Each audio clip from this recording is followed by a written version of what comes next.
Hello বন্ধুরা, সবাই কেমন আছো? চলে এলাম উপরে। আর উপরের ঘরটা দেখো, পুরো জঘন্য জঘন্য। প্রতিদিন যতই গোছাই ততই এরকম থাকে।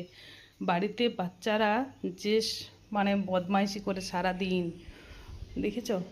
প্রতিদিন প্রতিদিন ঘর ওরা শাড়ি পরে, দেখো শাড়িগুলোর কি অবস্থা করেছে।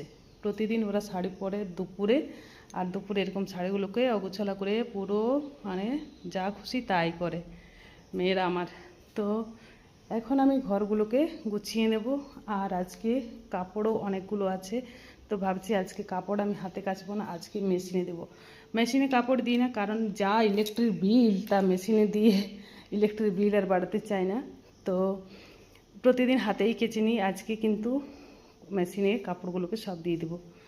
তো বন্ধুরা চলো আমি আমার কাজ করি। সবাই ভালো থেকো, সুস্থ থেকো। ভিডিওটা ভালো লাগলে বন্ধুদের মাঝে ছড়িয়ে দিও, লাইক কমেন্ট শেয়ার করে দিও। Tata, bye bye.